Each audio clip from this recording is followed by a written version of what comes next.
The Willys is a darn good deal in the Wrangler lineup. You can also get it in the Gladiator too. I'll include a link to the Jeep here in Sandy's website in the description down below. They're providing us with this Wrangler. Also include a link to my car buying guide. Let's get into it.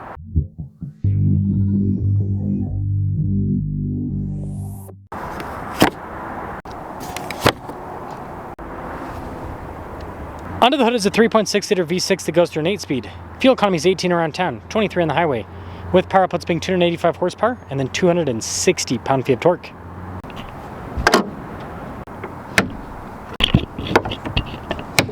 Now, if you too want to be a darn good deal, make sure you subscribe. First off, the original Willys I was going to use for the video kind of disappeared, so we have to use this orange one. I don't think you can get orange for 26 anymore. Other than that, there's no other changes between the model years. You do get the nice upgraded turn signal indicators. You also get the upgraded LED headlights, blacked out grille. You got blacked out tow hooks and then fog lights. And altogether, I've always been a fan of the Willys. I think it looks a little bit sharper. Now, the base Willys comes with the same tire size as a Rubicon, 285 by 70 by 17, but you got mud terrain tires. We'll talk about how that is like to drive in a little bit. We, of course, have a solid front axle with this too. Willys decal there. You've got the big fender flares up front, the Jeep Wrangler badge set up on the side, and then a rock rail protection. This one's a 4-door, hard top, and of course, being a Wrangler, it's body and frame, and the rear axle, just like the front, is solid. When it comes to key fob features, we have our lock and unlock function on the key fob remote start, and then the Jeep logo on the back, and then you've got the flip out key to open the door. Keyless entry for the swing gate, and the swing gate's very light with that itty bitty 33. And then you got the window. 12 volt here in the back. You've got the painted cage too, which is kind of a cool look. There's also a little bit of storage underneath the floor here for everything, and I like how they label it now. Door hinges. But yeah, I mean, the 4-door Wrangler is actually a relatively practical car. And this is just as light to close up. Baseline taillights with this. Recovery point in the back, and then here's that full-size spare with a fancy wheel. That will cap things off for the exterior of this. Let's check out the interior. Soft touch here on the armrest, little netting below. Cloth seat with the Willys. You actually have kind of bronzish stitching, which is interesting. Legroom in the back is good. Got a little storage pocket. We have vents in the rear, or window controls for the back.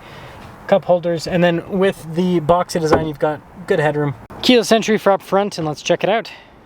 Heated mirrors, and then down below you've got more soft touch. This is just gonna have regular glass. 850 pounds of payload capacity. Cloth front seats. They are going to be manual with the adjustments. Push button start, which is always a nice feature. Soft touch trim all around the steering wheel. You got radio controls in the back. Controls there for the center screen. This also has regular cruise control as well as adaptive cruise control. And then we have analog gauges for the most part. You do have a little digital element there for the driveline, and then in the center, come on camera, do your job. Yeah, you can change what information is displayed depending on what you're looking for. Just a backup camera in reverse, good resolution though. And then as for the rest of the infotainment system, it takes a second for some of the pages to load up. I mean, look at that. But overall response time is pretty good. It has heated seats and a heated steering wheel, dual zone climate with this. Tons of physical controls below for the radio, also your dual zone climate, your heated seats, heated steering wheel, auto stop start stability control, and then that's just to turn off the screen. Window controls in the center. We also have some USB ports, 4 auxiliary switches, which is a good setup. 12 volt on the other side. This has a diff lock for just the rear, and then off-road plus. Part-time four-wheel drive system with a 2-speed transfer case, shifter for the 8-speed.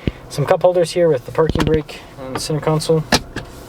Got a USB port inside. I do like the trim on the top, and there's more nice trim on the dash there. And then the hard top, you can take it off with latches for up front. No insulation with this. $55,375. Let's see how this performs. Well, let's set off in the Willys. I guess I never reviewed one of these orange ones, so I guess it's kind of good to show it. But yeah, sometimes that happens. Like I come to review a car and it's just mysteriously gone. So got to make do with what you have. And I always check to see if there's changes. And it looks like with the Wrangler lineup, yeah, there's not really anything that's changing. I don't know what they're going to call the 392. That's the one thing that'll be interested to see, because you know, they've been calling it the final edition for like the last 2 years, right? So are they going to call it the final edition again for 26, or the encore edition, or are they just going to call it a 392? Time will tell on that. Time will tell on that. Now the V6 in this is bad at all. One thing that's cool about the Willys is they upgrade to a 410 axle ratio like the Rubicon. So that does help with the torquey feel. Yeah, the 8-speed in general is very smooth.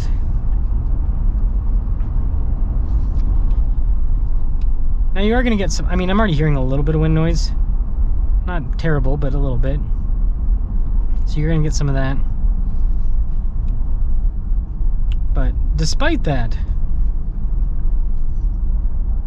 this is quite smooth.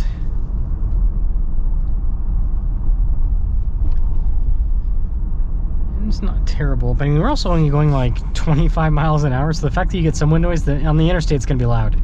It's a Wrangler though. Yeah, the mud trains, you get a little bit of noise, but it's not too bad.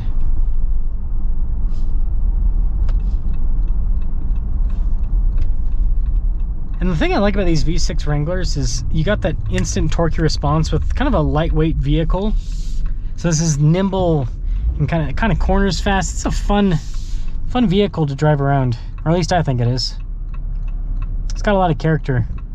Not a lot of power, but a lot of character.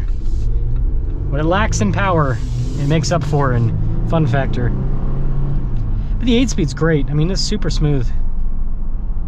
Yeah, this orange is almost the same as that WRX.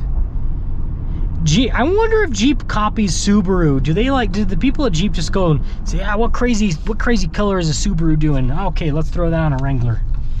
I kind of noticed that the color Jeep and Subaru have super similar colors. It's fishy business.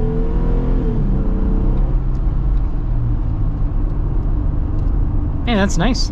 It's got good power. But I guess the other thing is like there's quite a bit of crossover between like Jeep and Subaru with the Wilderness, because like what you'll see is people will buy like a Subaru Wilderness thinking like, that's all the capability I need, and then they start off-roading and go, okay, I need a real off-roader, boom, Wrangler.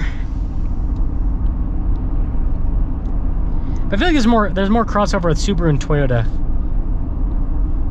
The same person that buys a Subaru Crosstrek ends up being the same person that'll buy like a Toyota Land Cruiser 10 years later. This is nice. You know, these modern Wranglers are pretty daily drivable. Like, if you just drive around town, Wrangler's great. It's just once you do, you know, once you add in a lot of highway driving, that's where the Wrangler doesn't feel so good, because yeah, it's so loud. It's so loud. It's not really, it's not unusable, but it's just not what you want. It still handles sharp. Wranglers are fun to drive. At least I think they're fun to drive. So, in conclusion,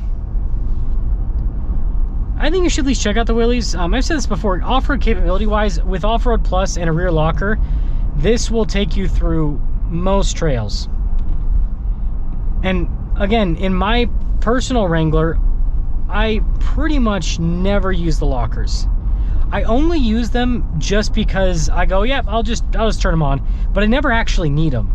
The Off-Road Plus and the articulation with the Wrangler is so good that, yeah, they're not fully obsolete. Like, you know, an advanced traction control system is never going to be as good as a locker in like a fully articulated situation.